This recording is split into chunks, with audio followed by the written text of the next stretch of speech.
আসসালামু আলাইকুম dear student, আমি Bilal Hossain, CON founder of progressive group. বরাবরের মতন নতুন ভিসা সাকসেস নিয়ে চলে আসলাম। আমাদের ভাই আব্দুল্লাহ আল ফারুকি রিসেন্টলি তার মাল্টা থেকে স্টুডেন্ট ভিসা এসেছেন অ্যান্ড তার ফ্লাইট হচ্ছে 11th ফেব্রুয়ারি। হোপফুলি সে ভালোভাবে অ্যারাইভ করবে। সুপার রেস্টুরেন্ট আব্দুল্লাহ ফারুকি ভাই অলকা সিটি গ্রুপ থেকে কেমন সার্ভিসটা পেয়েছে, বরাবরের মতন প্রত্যেকটা স্টুডেন্ট যেমনটা রিভিউ দেয়, হোপফুলি আমাদের ওয়ার্ল্ড ক্লাসের এরিয়া থেকে যে সার্ভিসটা পাই, ইভেন দো যারা সার্ভিস পেয়ে অ্যারাইভ করেছে মাল্টাতে, আমরা যেটা কমিটমেন্ট করি দেশের পার্ট থেকে আমরা যেটা প্রসেসিং আছে ওটা আমরা কভার আপ করার পর, নট অনলি এটা, আমাদের দেশের পার্টের সার্ভিস শেষের পর আমরা অ্যারাইভ করার পর একটা স্টুডেন্টকে কিভাবে ওখানে হেল্প করা যায়, বিকজ অফ এখানে কিছু প্রতিবন্ধকতা আছে। কিছু কিছু স্টুডেন্ট কিন্তু যাওয়ার পর তাদের যে অ্যাকোমোডেশন প্লাস হচ্ছে airport pick up, actually part time job হেল্পের প্রয়োজন হয়, সেক্ষেত্রে অলকা সিটি গ্রুপ আপনাদেরকে এই নিশ্চয়তা দিয়ে থাকে। সুপার।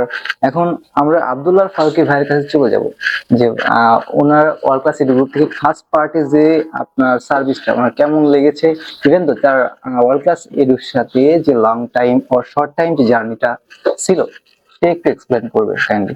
কংগ্রেচুলেশন আব্দুল্লাহ ফারুকি ভাই, অ্যান্ড আমাদের ফিউচার স্টুডেন্ট, আপনাদের বড় ভাই ছোট ভাই যারা ইন ফিউচার অ্যাপ্লিকেশন করতে যাচ্ছে, আপনার যে এক্সপিরিয়েন্সটা আপনি গ্যাদার আপ করেছেন এখান থেকে এই শর্ট টাইমে, এটা একটু কাইন্ডলি তাদের সাথে শেয়ার করবেন।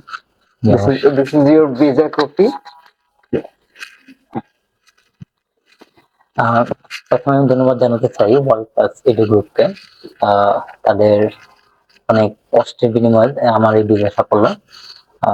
আমি আসলে সর্বপ্রথম আমার একটা ফ্রেন্ডের কাছ থেকে আপনাদের যে স্টুডেন্ট কনসালটেন্সি এটার নাম শুনতে পাই, তো আমি ম্যামের কাছে, ম্যামের সাথে যোগাযোগ করি। যোগাযোগ করার পর আমি আসি এখানে। তো ম্যাম আমাকে বললো যে তখন হচ্ছে গিয়ে মালটা নিয়ে ভালোই আপনাদের কাজ চলতেছিল, বা সেপ্টেম্বর থেকে নাকি ভালোই একটা রেসপন্স পাইছেন। তো সেজন্য আমিও মানে আশাবাদী হই যে না, আমিও হয়তো পাবো। ঠিক আছে, আমার কিন্তু এর আগে আইএলটিএস দিয়েছিলাম, বাট আমি আসলে অ্যাকচুয়ালি আইএলটিএস এ ওই পরিমাণ মানে যেটা এক্সপেক্ট করছি ওই এক্সপেক্টেড রেজাল্ট না আসাতে পরে আমি চিন্তা করি যে মালটাই চুজ করি। ঠিক আছে, আপুর সাথে কথা বললাম অনেক কান্ট্রি নিয়ে, পরে আমি মালটাই চুজ করি। যেহেতু ওইখানে উইদাউট আইএলটিএস এ ভালো একটা ভিসার ইস্যু ছিল সেপ্টেম্বর ইনটেকে, প্লাস হচ্ছে গিয়ে সামনেও উনি আমাকে আশান্বিত করেছে যে আমি মানে আইএলটিএস ভিসা হয়। তো সেজন্য চিন্তা করলাম যে ঠিক আছে মালটা নিয়ে কাজ করি। তো আপুর সাথে কথা বলার পরে উনি আমাকে বলল যে আপনার ভিসা মানে ওইখানেও যে ম্যাক্সিমাম এজেন্সির সাথে, আমি তো এজেন্সির সাথে কথা বলেই আসছি, বিভিন্ন এজেন্সির সাথে কথা বলে আসছি, তারা হচ্ছে গিয়ে আপনার ভিসা আসলে কোনো হেল্প পাওয়া যায় না বা হেল্প দিবে এরকম কোনো নিশ্চয়তা তারা দেয় না। হ্যাঁ, তো আমি যখন আপুর সাথে কথা বললাম, তো আপু বললো যে মানে যে ওয়ার্ল্ড ক্লাস এডু যে ফাউন্ডার উনিও মাল্টাতেই থাকে, প্লাস হচ্ছে গিয়ে ওইখানেও ভালো একটা সার্ভিস দিবে। ঠিক আছে, তাদের আফটার ভিসা রিসিভিং, এরপরে কি বলে part time job, accommodation, everything মোটামুটি সাপোর্ট করবে। হ্যাঁ, তো আসলে এটা কিন্তু প্রত্যেকটা এজেন্সি করে না, বা প্রত্যেকটা কি বলে এজেন্ট এসবের ম্যাক্সিমাম এজেন্টই এসবের নাই। হ্যাঁ, আমি চিন্তা করলাম যে ঠিক আছে আমি অ্যাপ্লাই করে দেখি। তো দেন হচ্ছে গিয়ে আবার বলছে যে ইন্টারভিউর হেল্পও করবে। তো হচ্ছে কি আমি যেভাবে বললো যে 24 আওয়ার্স অফার লেটার, দেন হচ্ছে গিয়ে কনফার্মেশন অফার লেটারও 2 দিনের মধ্যেই দিবে। হ্যাঁ, তো ওইভাবেই দিছে, ওইভাবেই কি বলে আমি কথা কাজে মিল পাইছি। দেন হচ্ছে গিয়ে যখন ইন্টারভিউ আমাদের এন্ড থেকে কোনো ভ্যাকেন্সি আসছে হয়েছে কিনা, যেহেতু আমি দেশে ছিলাম না, সুপার, মানে হয় না যে আপনার অফার লেটার 24 আওয়ার্স এর ভিতরে দেওয়ার কথা ছিল, এটা 2 দিন লেগে গেছে, কিংবা আপনার এমনটা হয়েছে যে আপনি অ্যাপয়েন্টমেন্ট ডেটটা শর্ট টাইমে পেয়েছেন কিনা, এন্ড ইন্টারভিউ রিলেটেড কোনো হেল্প পেয়েছেন কিনা, একটু বলবেন কেন? হ্যাঁ, যে অফার লেটারের কথা যেটা বললাম সেটা হচ্ছে গিয়ে 24 আওয়ার্স আমি পেয়েছি। হ্যাঁ, পরে গ্রুপের সাথে সাথে দিয়েছে। হ্যাঁ, দেন হচ্ছে গিয়ে যে অ্যাপয়েন্টমেন্ট ডেটটা, বিএফএস অ্যাপয়েন্টমেন্ট ডেট যেটা, ওইটাও আপু বলছে ওই সময় আসলে হয়তো কি বলে স্লট একটু Unavailable হ্যাঁ আনঅ্যাভেলেবল ছিল, তা আপু ওইটাই বলছে যে অ্যাভেলেবল হলে অবশ্যই আপনারটা ইয়ে করে দেবো, বুক করে দেবো। তো তখন হচ্ছে গিয়ে 2-3 দিন উনি বলছে যে 2 থেকে 5 দিনের মধ্যে আমারটা বুক করে দিবে। তো 2 থেকে 5 দিনের মধ্যে আমারটা বুক করে দিয়েছে। প্লাস হচ্ছে কি আমি কিন্তু আপনার সাথেও কথা বলছিলাম সেটেলমেন্ট ইয়ে নিয়ে, যেটা আপু আমাকে বলছে 2 থেকে 5 দিন। তো আমি আপনাকে জিজ্ঞেস করছিলাম যে কেন, তো আপনি আমাকে অ্যান্সার দিয়েছে আপনার মতো করে। তো 2 থেকে 5 দিনের মধ্যে আমি আসলে বুকিংটা পাইছি। দেন হচ্ছে কি ইন্টারভিউ রিলেটেডটা হচ্ছে কি আমি ওই সময় আসলে অ্যাকচুয়ালি জবে ছিলাম, হ্যাঁ। তো আপু আমাকে আমার আপু আমাকে অনেক প্যারা দিচ্ছিল যে আপনি আসেন, কি বলে আমাদের কাছে মক দিয়ে যান। তো আমি চিন্তা করলাম যে আচ্ছা ঠিক আছে, আমার সময় হলে আমি আসবো। উনি আমাকে এমন প্যারা দিচ্ছিল যে আপনি আসতেই হবে মাস্ট। আমি বললাম যে আচ্ছা ঠিক আছে আমি আসবো, আমি সময় করে আসবো। তো এরপর হচ্ছে কি আসলাম, আসার পরে আমার ওনারা আমার কনফিডেন্ট দেখে ওনারাই আমাকে আরো কনফিডেন্ট করে দিয়েছে যে আপনার ভিসা রেশিও মানে আপনার ভিসা পাওয়ার পসিবিলিটি অনেক ভালো।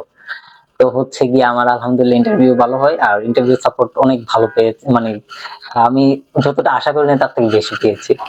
এখন ফিউচার যারা স্টুডেন্ট আছে, যারা ইন্টারভিউ টাকে একটু অ্যাভয়েড করতে চায়, কিংবা ইন্টারভিউটাকে তারা ডিসলাইক কিংবা ভয় পায়, স্ক্যার্ড অ্যাবাউট ইট, পেপার, এখন স্টুডেন্ট মানে কেমন ভাবে ব্রেভফুল হওয়া উচিত, কিংবা কিভাবে ইন্টারভিউর জন্য প্রিপারেশন নেওয়া উচিত? বিকজ অফ আপনি ইন্টারভিউ ফেস করেছেন, একজন ভিসা অফিসার কিভাবে ইন্টারভিউ কন্ডাক্টিং করে, এটা ওয়েল নন, তাই না? সো এখন ফিউচার যারা স্টুডেন্ট আছে, ইন্টারভিউর জন্য কেমন প্রিপারেশন নিতে পারে, এটা আপনি কি মনে করেন? আসলে আমার দিক থেকে সর্বপ্রথম ইন্টারভিউর জন্য যে অ্যাডভাইসটা থাকবে সেটা হচ্ছে গিয়ে বা আমার বড় ভাই ছোট ভাই যারাই সবার জন্য অ্যাডভাইসটা হচ্ছে গিয়ে ফার্স্ট টাইম তারা কনফিডেন্ট থাকতে হবে তাদের মধ্যে যে না আমার ইন্টারভিউ ভালো হবে। যদি আগে থেকে ভেঙে পড়ে যে আমার ইন্টারভিউ ভালো হবে না, আমি পারবো না, বা তাদের সামনে ইংলিশে স্পিকিং করতে পারবো না, তাহলে আসলে ওইটা তার ইন্টারভিউ যতই ভালো হোক, তার কনফিডেন্ট না থাকার কারণে দেখা যাচ্ছে যে ওইখানে গিয়ে সে মানে একটু তোতলাবে, ঠিক আছে, দেন হচ্ছে গিয়ে তার ভয়ে দেখা যাচ্ছে যে মুখ দিয়ে কথাই বের হবে না। আমার সাথে আমি মানে আমার পাশের যে আমার সাথে যে ইন্টারভিউ দিয়েছিল ওনার কথা, উনি যখন ঢুকছিল তখন হচ্ছে গিয়ে বলতেছে যে ভাই আমার মনে হয় ভিসা হবে না। তো আসলে কিন্তু ওনার ভিসা হয় নাই, হ্যাঁ। তো জিনিসটা হচ্ছে কি আগে থেকে কনফিডেন্ট হয়ে গেছে যে আমার ভিসা হবে না। জিনিসটা হচ্ছে কনফিডেন্ট রাখতে হবে যে আমি অ্যাকুরেট অ্যান্সার না দিতে পারি, বাট কি বলে আমার মধ্যে যদি কনফিডেন্ট থাকে তাহলে আমি কিছুটা হলেও মানে কাছাকাছি যেতে পারবো, ঠিক আছে। তো এরপর হচ্ছে গিয়ে তাদের সাথে আই টু আই কন্ট্যাক্ট করতে হবে, হ্যাঁ। আহ, নাড়াচাড়া করা যাবে না, এটা হচ্ছে কি সর্বপ্রথম অ্যাডভাইস। যে নাড়াচাড়া করে মানে তারা আমার মনে হয় বেশিরভাগই এমন হয় যারা আয়সা কি বলে বলতেছে যে অনেক নাড়াচাড়া করছে, অনেক নার্ভাস হয়ে গেছি, হ্যাঁ। নার্ভাস হয়ে যাওয়ার কারণে কিন্তু অনেকজন নাড়াচাড়া করে, যেহেতু চেয়ার থাকে যে চেয়ার, ওইগুলা বডি মুভমেন্ট স্টিল রাখা, নর্মাল রাখা উচিত, ঠিক আছে। আই টু আই কন্ট্যাক্ট করতে হবে, just it. Thank you Abdul Farooqui ভাই অ্যান্ড ডিয়ার স্টুডেন্ট, আমাদের সময় শেষ হয়ে গেছে, আমরা এখন বিদায় নিব। ফিউচার যারা স্টুডেন্ট আছে তারা বলবো যে নেক্সট ফার্দার যে ইনটেকটা আছে আপনারা চাইলে মাল্টার জন্য ট্রাই করতে পারেন। এন্ড একটা হতাশাজনক ব্যাপার হচ্ছে এবার মাল্টার ভিসার ইস্যুটা মোটামুটি ভাবে একটা সেফ জোনে ছিল না, শ্রিঙ্কিং একটা ভিসা দিয়েছে মাল্টা। তারপর নেক্সট ইনটেকটা হোপফুলি আশা করা যাচ্ছে যে ভালো। Thank you and see you the next visa success.